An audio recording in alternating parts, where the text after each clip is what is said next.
First year biology में हमने second chapter start किया था बायोलॉजिकल मॉलिक्यूल्स, उसका हमने इंट्रो लिया था। उसके बाद अब हम पढ़ रहे हैं, आज हम पढ़ेंगे वाटर। ठीक है, तो वाटर क्या होता है? वाटर भी हमारी लाइफ के लिए बहुत ज्यादा इंपॉर्टेंट होता है। एक लिविंग सेल के अंदर 70 to 90% क्या होता है? वाटर होता है। ठीक है, तो इस तरह से अगर 70 to 90% आपके एक सेल के अंदर वाटर है, तो आपकी जो पूरी बॉडी बनी हुई है वो किस चीज से बनी हुई है? वाटर से बनी हुई है। तो इसका मतलब आपकी बॉडी के लिए कितना ज्यादा इंपॉर्टेंट होगा वाटर, ये आपको ऐसे ही पता चल जाता है। ठीक है, तो यही लिखा हुआ है, water is the most abundant component in living cell. सही है, 70 to 90% अप्रोक्सीमेटली जो है ये आपके सेल के अंदर होता है। Life activities occurs in a cell due to the presence of water. और जो लाइफ की एक्टिविटीज है वो किस वजह से पॉसिबल है? वाटर की प्रेजेंस की वजह से। वाटर की जो एबिलिटी है उसके बहुत सारे रोल्स हैं। सही, बहुत सारे जो फंक्शंस है वाटर के, वो किस वजह से हैं? वाटर की जो मॉलिक्यूल्स होते हैं वो उनकी बॉन्डिंग इस तरह से होती है जिसकी वजह से वाटर जो है बहुत सारी प्रॉपर्टीज रखता है। ठीक है, तो हम क्या पढ़ेंगे? हम वाटर का सबसे पहले केमिकल फॉर्मूला पढ़ेंगे। केमिकल फॉर्मूला सबको पता होता है वाटर का, H2O। सही, वाटर के मॉलिक्यूल के अंदर 2 हाइड्रोजन होते हैं और एक क्या होता है? ऑक्सीजन होता है। अगर आप ये वाली डायग्राम को देखें तो ये एक ऑक्सीजन है जिसके साथ दो हाइड्रोजन क्या हुए हैं? बाइंड हुए हैं। ठीक है, फिर जो है हाइड्रोजन जो है, सही, 2 हाइड्रोजन होते हैं और एक क्या होता है? वाटर, ऑक्सीजन होता है। वाटर क्या होता है? पोलर मॉलिक्यूल होता है। किसी भी चीज को पोलर कब कहते हैं हम? जब उसके ऊपर चार्ज आ जाए। ठीक है, किसी भी चीज के ऊपर जब चार्ज आ जाते हैं, किसी भी मॉलिक्यूल के ऊपर जब चार्ज आ जाते हैं तो फिर उसको हम पोलर मॉलिक्यूल कहते हैं। ठीक है, तो इसकी वजह से पोलर मॉलिक्यूल का मतलब क्या होता है? That has a very slightly negative and and the very slightly positive and. तो अब अगर हम वाटर को देखें तो वाटर के अंदर जो है, वाटर का मॉलिक्यूल इस तरह से पोलर होता है। एक H के ऊपर पॉजिटिव आता है और इस OH के ऊपर नेगेटिव आता है। ठीक है, तो ये स्लाइटली पॉजिटिव हो गया, ये स्लाइटली नेगेटिव हो गया, तो ये वाली जो नेचर कहला रही है क्या कहला रही है? Polar nature. सही है, और क्योंकि 2 चार्ज सेपरेट हुए, माइनस और पॉजिटिव, तो ये 2 अलग चार्ज सेपरेट हुए, इसी वजह से हम इसको क्या कहेंगे? डायपोल। सही है, किसी भी इलेक्ट्रिक चार्ज की सेपरेशन क्या कहलाती है? डायपोल कहलाती है। अब इस डायपोल की वजह से क्या होता है? ये जो है वाटर के मॉलिक्यूल के अंदर क्या हो गया? एक स्लाइटली पॉजिटिव और स्लाइटली नेगेटिव एंड बन गया है। जो स्लाइटली नेगेटिव एंड है उसे ऑक्सीजन एटम कर रहा है और जो स्लाइटली पॉजिटिव है वो किसकी वजह से? हाइड्रोजन की वजह से। और इन डायपोल कंडीशन की वजह से क्या होता है? डायपोल कंडीशन की वजह से क्या होता है वो दिखाते हैं आपको, एक मिनट। जैसे ये एक मॉलिक्यूल है, सही है, एक हाइड्रोजन, ऑक्सीजन, दूसरा हाइड्रोजन, फिर यहाँ पर कोई और से भी मॉलिक्यूल्स होंगे। जाहिर है, एक अगर आप पानी की बोतल की बात करें तो उसके अंदर खाली एक मॉलिक्यूल थोड़ी होता है वाटर का, बहुत सारे मॉलिक्यूल्स होते हैं। तो ये होता कैसे है ये दिखा रहे हैं आपको।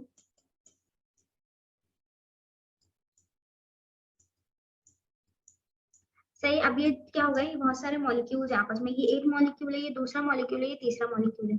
तो ये पॉजिटिव है, ये नेगेटिव, ये पॉजिटिव, ये नेगेटिव, ये पॉजिटिव, पॉजिटिव, नेगेटिव, पॉजिटिव। अब आपको पता होगा कि जो चार्ज होते हैं वो एक दूसरे को, अनलाइक चार्जेस जो होते हैं वो एक दूसरे को क्या कहते हैं? अट्रैक्ट करते हैं। अनलाइक चार्जेस, जैसे कि पॉजिटिव चार्ज जो है नेगेटिव चार्ज को अपनी तरफ क्या करेगा? अट्रैक्ट करेगा। सही है, तो यहाँ पर क्या होगा? ये वाला जो पॉजिटिव चार्ज है ये इसको अट्रैक्ट करेगा और एक बॉन्ड बना लेगा। ये वाला चार्ज इसको करेगा, फिर ये वाला चार्ज जो है इसको करेगा। ऐसे ही जितने भी, जैसे ये वाला हाइड्रोजन इस वाले मॉलिक्यूल के साथ बना लेगा। तो ये जो एक मॉलिक्यूल दूसरे मॉलिक्यूल के साथ क्या कर रहा है?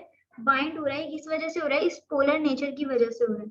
ठीक है, और ये जो बॉन्डिंग बन गई है, आपको सबसे पहले ये पता होना चाहिए कि एक वाटर का मॉलिक्यूल जो है उसका दूसरे वाटर के मॉलिक्यूल के साथ जो ये वाली बॉन्डिंग बन रही है, सही है, इस बॉन्डिंग को कहते हैं हाइड्रोजन बॉन्डिंग। तो एक मॉलिक्यूल दूसरे मॉलिक्यूल से हाइड्रोजन बॉन्डिंग की वजह से क्या हो रहा है? जुड़ रहा है। लेकिन अगर हम वाटर के अंदर बात करें एटम्स की, तो ये जो वाटर का मॉलिक्यूल है, सही, ये जो वाटर का मॉलिक्यूल है इसके अंदर जो ये हाइड्रोजन और ऑक्सीजन के दरमियान बॉन्ड्स हैं, कौन से हैं? कोवेलेंट है। तो ये बात आपको याद रखनी है कि वाटर के अंदर जो हाइड्रोजन और ऑक्सीजन के दरमियान जो बॉन्ड होता है वो कोवेलेंट बॉन्ड होता है, लेकिन जो एक वाटर के मॉलिक्यूल का दूसरे वाटर के मॉलिक्यूल के साथ बॉन्ड होता है due to the polar nature, वो वाला कौन सा बॉन्ड होता है? हाइड्रोजन बॉन्डिंग कहलाती है, हाइड्रोजन बॉन्ड कहते हैं, ठीक है। और इस हाइड्रोजन बॉन्ड की वजह से वाटर की बहुत सारी प्रॉपर्टीज है, अब अभी जितनी प्रॉपर्टीज पढ़ेंगे वो तमाम किस वजह से होंगी? इस हाइड्रोजन बॉन्डिंग की वजह से होंगी, सही। तो ये एक पूरा नेटवर्क बन जाता है मॉलिक्यूल्स का आपस में। अब आते हैं अपने टॉपिक के ऊपर। अच्छा, एक और बात याद रखनी है कि लाइक डिसॉल्व्स लाइक, ये एक लाइन याद कर लें कि लाइक डिसॉल्व्स लाइक, मतलब कि अगर कोई मॉलिक्यूल पोलर होगा तो वो पोलर सब्सटेंसेस में ही डिसॉल्व होगा, अगर कोई मॉलिक्यूल नॉन पोलर होगा तो वो नॉन पोलर सब्सटेंसेस में ही क्या होगा? डिसॉल्व होगा। अभी पोलर और नॉन पोलर क्या होता है? पोलर सब्सटेंसेस या पोलर मॉलिक्यूल्स ऐसे मॉलिक्यूल्स होते हैं जिनकी आपस में क्या होती है, जिनके अंदर क्या होते हैं? चार्जेस होते हैं, ठीक है। और नॉन पोलर ऐसे सब्सटेंसेस होते हैं जिनके अंदर चार्जेस नहीं होते, सही, जो पॉजिटिव और नेगेटिव एंड्स में डिवाइड नहीं होते। तो अब इस तरह से याद रखना है कि अगर वाटर पोलर मॉलिक्यूल है तो वाटर के अंदर तमाम पोलर सब्सटेंसेस क्या होंगे? डिसॉल्व होंगे। और अगर हम अपने यूनिवर्स की बात करें, अपनी पूरी दुनिया की बात करें, तो वहां पर क्या होता है? हमारी दुनिया में जो है बहुत सारे सब्सटेंसेस जो है वो पोलर नेचर होते हैं, सही है। आपको तकरीबन जो है 90% पोलर नेचर मिलेंगे, तो इसी वजह से क्या होता है? वाटर के अंदर बहुत सारी चीजें क्या हो जाती हैं? डिसॉल्व हो जाती हैं। और इसीलिए वाटर को यूनिवर्सल सॉल्वेंट भी कहते हैं, ठीक है। फिर आते हैं नीचे, क्या है?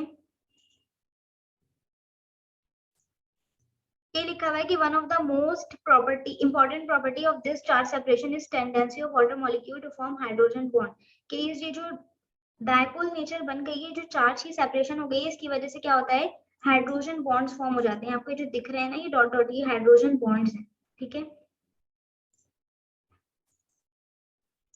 फिर है कि biologically important properties of water, कि वाटर जो है वो लाइफ के लिए इतना इंपॉर्टेंट क्यों है, ठीक है। तो एक है बिहेव एज बेस्ट सॉल्वेंट, जो मैंने आपको बताया कि ये सॉल्वेंट क्यों कहलाता है? Due to polar nature, polar nature की वजह से क्या हो रही है? कहाँ गया ये रहा। पोलर नेचर की वजह से क्या हो रही है? क्योंकि वाटर एक पोलर मॉलिक्यूल है, तो बहुत सारे पोलर सब्सटेंसेस क्या हो जाते हैं? इसके अंदर डिसॉल्व हो जाते हैं, आयनिक सब्सटेंसेस, सही है। जैसे कि हमारे बहुत सारी चीजें जो वाटर के अंदर क्या हो जाती है? डिसॉल्व हो जाती है। Water can also act as solvent to many non polar substances, और जो है वाटर जो है वो नॉन पोलर सब्सटेंसेस के लिए भी एज अ सॉल्वेंट जो है एक्ट करता है, मतलब कि वाटर के अंदर पोलर सॉल्वेंट्स तो जो है, पोलर सब्सटेंसेस तो जो है डिसॉल्व हो रहे हैं, लेकिन इसके अलावा नॉन पोलर सब्सटेंसेस भी क्या हो रहे हैं? डिसॉल्व हो रहे हैं, सही है।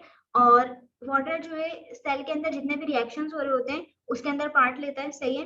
एक्वस सॉल्यूशन वगैरह वाटर की वजह से बनता है। और सबसे इंपॉर्टेंट रोल क्या है इसका लाइफ के लिए? क्यों है भाई? क्योंकि वाटर जो है एज अ सॉल्वेंट एक्ट कर रहा होता है, सही। वाटर के अंदर ये भी प्रॉपर्टी होती है। तो एज अ सॉल्वेंट का मतलब क्या होता है? कि इसके अंदर बहुत सारे आयंस हो गए, दूसरी चीजें हो गई, या दूसरे मॉलिक्यूल्स हो गए, वो क्या हो सकते हैं? डिसॉल्व हो सकते हैं। और अभी मैंने आपको बताया कि केमिकल रिएक्शन में जो है आयंस वगैरह को जो है कोलाइड वगैरह करने के लिए भी जो है इस तरह का फंक्शन भी परफॉर्म करता है। तो इसका जो मेन फंक्शन है वो क्या है? कि ये बिहेव करता है एज अ बेस्ट सॉल्वेंट, या इसको यूनिवर्सल सॉल्वेंट भी कहते हैं, सही। सॉल्वेंट किसी भी उस चीज को कहते हैं जिसके अंदर बहुत सारी चीजें क्या हो सके? डिसॉल्व हो सके। तो ये किस वजह से हो रहा है? Due to polar nature. फिर है next, slow to absorb and release heat, ठीक है। अब इससे पहले आपको ये समझना होगा कि स्पेसिफिक हीट कैपेसिटी क्या होती है, सही। क्योंकि इस वाली प्रॉपर्टी में वाटर जो है वो आसानी से ना तो अपनी हीट को देता है और ना ही आसानी से जो है बाहर से आई हुई हीट को एब्जॉर्ब करता है, ठीक है। तो ये किस वजह से होता है? ये इस वजह से होता है क्योंकि वाटर की जो स्पेसिफिक हीट कैपेसिटी होती है वो बहुत ज्यादा हाई होती है, ठीक है। अब स्पेसिफिक हीट कैपेसिटी क्या चीज होती है? स्पेसिफिक हीट कैपेसिटी जो है इतनी हीट होती है जो 1 ग्राम, मतलब कि जैसे यहाँ पर आ जाते हैं फिर देखते हैं। जैसे आपके पास 9 ग्राम जो है कोई भी सब्सटेंस है, ठीक है, उसको आप हीट दें, सही 9 ग्राम सब्सटेंस है, सॉरी 9 ग्राम नहीं है, 1 ग्राम, सही 1 ग्राम सब्सटेंस है और इसकी जो टेम्परेचर है वो क्या है 9 डिग्री सेंटीग्रेड। तो अब इस 1 ग्राम को 1 ग्राम को, ठीक है, 1 ग्राम का आपने क्या करना है 1 डिग्री बढ़ाना है। तो इस 9 को 10 करने के लिए जो हीट दी जाएगी उस हीट को कहेंगे स्पेसिफिक हीट कैपेसिटी। मतलब कि किसी भी 1 ग्राम ऑफ सब्सटेंस का 1 डिग्री सेल्सियस बढ़ाने के लिए जो भी अमाउंट ऑफ हीट रिक्वायर्ड होती है उसको कहते हैं स्पेसिफिक हीट कैपेसिटी। तो इस सब्सटेंस की अमाउंट ऑफ हीट कितनी रिक्वायर्ड थी 1, मतलब 9 डिग्री था इसके पास पहले से और इसको एक और बढ़ाना था। तो ये जो 1 डिग्री और बढ़ा है इस 1 ग्राम का, तो ये क्या है इसकी हीट कैपेसिटी, सही स्पेसिफिक हीट कैपेसिटी। लेकिन वाटर की जो स्पेसिफिक हीट कैपेसिटी होती है वो बहुत ज्यादा हाई होती है। जब किसी भी मॉलिक्यूल की जो है स्पेसिफिक हीट कैपेसिटी बहुत ज्यादा होगी तो उसको 1 डिग्री बढ़ाने के लिए 1 ग्राम को 1 डिग्री बढ़ाने के लिए बहुत ज्यादा अमाउंट ऑफ एनर्जी चाहिए होगी, सही है। तो बहुत ज्यादा अमाउंट ऑफ एनर्जी क्योंकि वाटर को चाहिए होती है 1 डिग्री बढ़ाने के लिए या 1 डिग्री कम करने के लिए, मतलब अगर वो अपनी हीट को रिलीज करेगा तो भी इतनी चाहिए होगी बहुत ज्यादा अमाउंट में हीट एनर्जी, और अगर वो बढ़ाएगा मतलब कि एब्जॉर्ब करेगा तो भी उसको बहुत ज्यादा क्या चाहिए होगी अमाउंट ऑफ एनर्जी रिक्वायर्ड होगी। और इतनी एनर्जी हम जो है इतनी आसानी से प्रोवाइड नहीं कर पाती हमारी बॉडी उसको, इसी वजह से वाटर जो है बहुत ही स्लोली किसी भी हीट को एब्जॉर्ब करता है या रिलीज करता है, ठीक है। अब इस हीट को एब्जॉर्ब और रिलीज करने का जो प्रोसेस है ये जो वाटर के अंदर हो रहा है स्लो रेट में, ये इसके लिए क्या फायदेमंद क्या है ये, तो इसके लिए ये फायदेमंद है कि जब वाटर अपना आसानी, हमारे जो सेल होता है, सही है, एक हमारा सेल है उसके अंदर तमाम एक्टिविटीज हो रही होती है लाइफ की, सही, रिएक्शंस हो रहे होते हैं, बाकी तमाम चीजें हो रही होती हैं।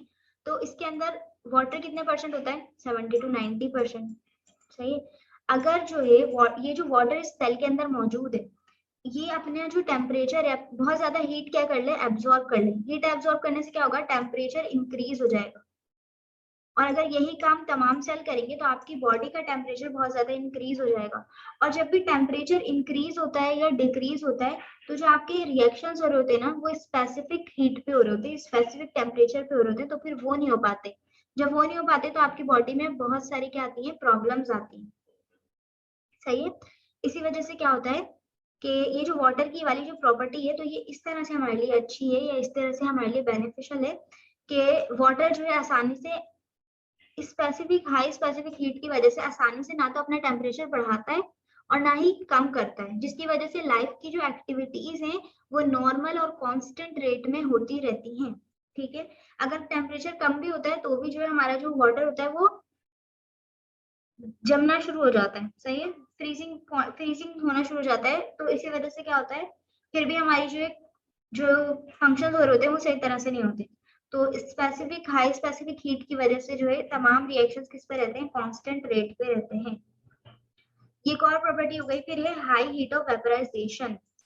हाई हीट ऑफ वेपराइजेशन भी सेम ही है कि जब क्या होगी हाइड्रोजन बॉन्डिंग की वजह से क्या होता है जो वाटर के मॉलिक्यूल्स होते हैं वो आपस में बहुत ज्यादा टाइटली स्ट्रांगली क्या होते हैं बाउंड होते हैं, ठीक है।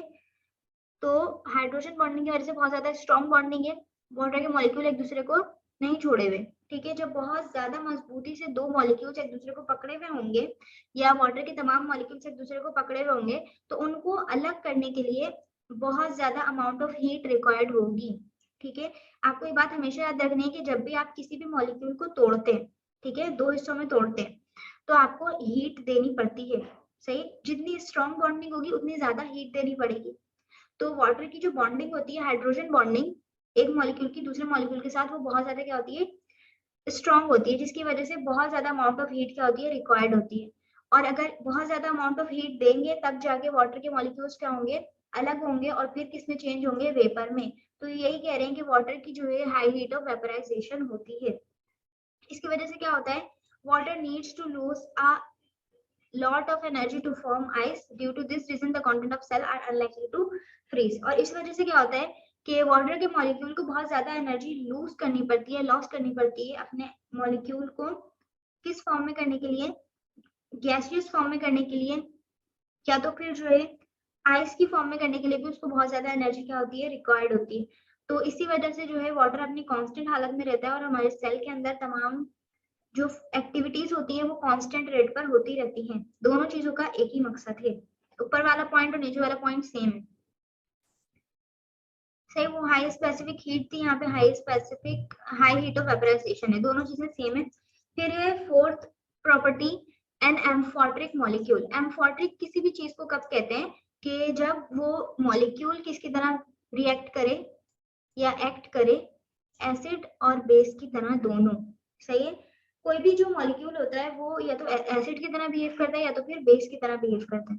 लेकिन जब जो मॉलिक्यूल जो है वो एसिड और बेस दोनों की तरह बिहेव करे तो ऐसे मॉलिक्यूल को एम्फोट्रिक मॉलिक्यूल कहते हैं। अब एसिड और बेस की क्या डेफिनेशन होती है? एसिड उस मॉलिक्यूल को कहते हैं जो क्या दे, H पॉजिटिव आयन दे, सही है। और बेस उस मॉलिक्यूल को कहते हैं जो OH नेगेटिव आयन दे, सही। अब जो वाटर है, अगर हम वाटर को देखें तो जब आप वाटर को आयनाइज करें तो वाटर क्या देता है, एक H पॉजिटिव आयन देता है और एक OH नेगेटिव आयन देता है। तो मतलब कि वाटर जो है एसिड की तरह H पॉजिटिव आयन भी दे रहा है और बेस की तरह OH नेगेटिव आयन भी दे रहा है। इसी वजह से इसको क्या कहते हैं, एम्फोट्रिक मॉलिक्यूल, सही।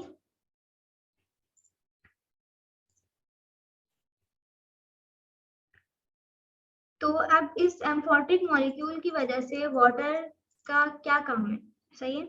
इस एम्फोट्रिक मॉलिक्यूल की वजह से वाटर बिहेव करता है एज अ बफर। बफर क्या चीज होती है? बफर जो है किसी भी सेल के अंदर जो है उसके पीएच को क्या करती है, मेंटेन करती है। अब इससे पहले आपको पीएच भी पता होना चाहिए। तो पीएच क्या होता है? पीएच कहते हैं पावर ऑफ हाइड्रोजन। उसका एक स्केल होता है 0 से लेकर 14 तक, बीच में आ जाते हैं 7 का पॉइंट, ठीक है। 2 पॉइंट हो गए। तो 0 से लेकर 7 तक जो चीज होती है वो क्या होती है, एसिड। और 7 से लेकर 14 तक बेस। अब जो आपकी बॉडी के अंदर जो चीजें काम कर रही होती हैं जिन्हें हम क्या कहते हैं, बायो कैटेलिस्ट, ठीक है, जो बहुत ज्यादा इंपॉर्टेंट रोल प्ले करती हैं वो होते हैं एंजाइम्स। चैप्टर 3 में आपको जो है डिटेल में पढ़ाएंगे। अभी बस आप ऐसे ही समझ लें कि जो एंजाइम्स होते हैं ये एंजाइम्स अपने स्पेसिफिक पीएच के ऊपर काम करते हैं। मतलब कि अगर एक जो है एंजाइम है जिसका नाम क्या है, पेप्सिन, तो वो काम करता है 4.6 के ऊपर शायद। तो 4.6 अगर उसका ये पॉइंट है, ठीक है, तो वो अपने अगर इस पॉइंट पे काम करता है मतलब कि एसिड नेचर में 4.6 पे काम करता है वो, सही। ये जो नेचर होती है यहाँ तक की एसिड होती है, यहाँ तक की बेस होती है। तो अगर ये जो पेप्सिन एंजाइम है ये एसिड नेचर पे 4.6 पे काम कर रहा है, तो अगर यहाँ पे ये 4.7 भी हो जाएगा तो ये काम नहीं करेगा। मतलब कि ये इतना ज्यादा स्पेसिफिक होता है अपने पीएच के लिए, सही है। अच्छा, पेप्सिन का काम क्या होता है? पेप्सिन जो स्टमक के अंदर होता है इसका काम होता है डाइजेशन। तो अगर ये काम नहीं करेगा तो बॉडी के अंदर डाइजेशन का प्रोसेस नहीं होगा, ठीक है। तो ये हो गई डिस्टर्बेंस इन होम्योस्टेसिस। इसी वजह से जो है बहुत जरूरी होता है कि सेल के अंदर जो है पीएच क्या रहे, मेंटेन रहे, सही है। अगर वो स्टमक का सेल है तो उसके अंदर 4.6 ही पीएच होना चाहिए, सही है। अगर वो किसी और जगह का सेल होगा तो उसके अंदर जो भी चीजें रिक्वायर्ड होंगी, जो भी पीएच रिक्वायर्ड होगा वो वहीं पर रहेगा। तो अब ये जो मेंटेन करनी है पीएच की वैल्यू, सही है। जैसे अगर स्टमक के सेल में 4.6 आपको पीएच चाहिए, तो अगर इस वैल्यू को मेंटेन करना है तो वो कौन सी चीज है जो मेंटेन करेगी, वो है वाटर। वाटर एक्ट करेगा एज अ बफर, जो क्या करेगा, पीएच की वैल्यू को चेंज होने से रोकेगा, ठीक है। अब वो पीएच की वैल्यू एसिड पे भी हो सकती है, बेस पे भी हो सकती है, किसी भी पॉइंट पे हो सकती है, किसी भी सेल की, ठीक है। तो ये एक बहुत इंपॉर्टेंट प्रॉपर्टी होती है वाटर की कि वो क्या कर रहा है, एज अ बफर एक्ट कर रहा है, जो प्रिवेंट कर रहा है पीएच सॉल्यूशन को मेंटेन करने में कि वो चेंज ना हो, सही है। प्रिवेंट कर रहा है कि चेंजेस ना आए कोई भी पीएच सॉल्यूशन में। और अगर वहां का एनवायरनमेंट एसिड है तो वो एसिड ही रहे, अगर अल्कली है तो वो अल्कली रहे। अल्कली मतलब बेस होता है, ठीक है। और इसकी वजह से क्या होता है, सेल के अंदर जो रिएक्शंस हो रहे होते हैं वो होते रहते हैं। फिर है cohesive force in water molecule. तो कोहेसिव फोर्स क्या होती है? मॉलिक्यूल की दूसरे मॉलिक्यूल के साथ जो फोर्स है उसको कहते हैं कोहेसिव फोर्स। अच्छा, अब अगर कोई भी चीज कंटेनर के अंदर है तो बहुत सारे मॉलिक्यूल्स होते हैं, सही? तो ये जो एक मॉलिक्यूल की दूसरे मॉलिक्यूल के साथ ये क्या है? Cohesive force. लेकिन ये जो एक मॉलिक्यूल जो इस वॉल के साथ लगा हुआ होगा, तो इस मॉलिक्यूल की इस वॉल के साथ जो बॉन्ड होगा या जो फोर्स होगी उसको कहेंगे एडहेसिव फोर्स। सही है? मॉलिक्यूल के साथ फोर्स क्या कहला रही है? Cohesive force. और मॉलिक्यूल की वॉल के साथ फोर्स क्या कहला रही है? Adhesive force. अब इस फोर्स की वजह से क्या होता है? मॉलिक्यूल्स जो है आपस में कोहेसिव फोर्स की वजह से बाइंड हो जाते हैं, एक लंबी सी चेन बना लेते हैं, ठीक है? और एडहेसिव फोर्स के साथ वो क्या करते हैं? वॉल के साथ बाइंड हो जाते हैं, ठीक है? अब अगर एक वाटर का मॉलिक्यूल मूव करेगा, फॉर एग्जाम्पल अगर एक वाटर का मॉलिक्यूल मूव करेगा तो उसके साथ साथ दूसरा वाला मॉलिक्यूल भी मूव करेगा, और ये जो अटैचमेंट है जो वॉल के साथ हुई हुई है एडहेसिव फोर्स की वजह से, ये इसको हेल्प करेगी मूव करने में, सही है? तो इस तरह से वाटर जो है बेस्ट ट्रांसपोर्टर के तौर पर भी काम करता है, ठीक है? सही है? समझ आ रहा है कि वाटर किस तरह से काम करता है एज अ ट्रांसपोर्ट भी। वाटर के अंदर बहुत सारे मॉलिक्यूल्स होते हैं, बहुत सारी चीजें होती हैं, और जो है वाटर जो है इस तरह से जो है एक ऑर्गन से लेकर दूसरे ऑर्गन तक क्या करता है? न्यूट्रिएंट्स पहुंचाता है या दूसरे मॉलिक्यूल्स पहुंचाता है, तो एज अ ट्रांसपोर्ट भी काम करता है। जैसे हम अगर कोई गाड़ी में बैठते हैं और हमें किसी दूसरी जगह पहुंचना होता है, ठीक है? तो ऐसे ही जो है वाटर समझिए एक गाड़ी है और उसके अंदर मॉलिक्यूल्स बैठकर दूसरी जगह क्या करते हैं? उतरते हैं। तो ये जो ट्रांसपोर्ट के तौर पर काम कर रहे हैं, किस वजह से कर रहे हैं? अपनी कोहेसिव फोर्स और एडहेसिव फोर्स की वजह से जो है ये फ्रीली फ्लो करता है, और इसकी फ्लो की वजह से क्या क्या होता है? मॉलिक्यूल्स आपस में इधर उधर हो जाते हैं। जैसे कि प्लांट्स में अगर हम बात करें तो प्लांट्स के अंदर जो है जाइलम होता है, और जो है जाइलम के अंदर जो है वाटर जो है जाइलम का जो पाइप होता है वहां से क्या होता है? वाटर सब जगह पहुंचता है, ठीक है? तो ये जो प्रॉपर्टी है, सही, वाटर के साथ साथ क्या जा रहे हैं? न्यूट्रिएंट्स वगैरह भी जाते हैं। तो ये प्रॉपर्टी किसकी होती है? वाटर की होती है। वाटर की वजह से किसी भी ऑर्गेनिज्म में जो है तमाम न्यूट्रिएंट्स हर ऑर्गन तक पहुंच जाते हैं, सही है? यहाँ पर वाटर हो गया कंप्लीट।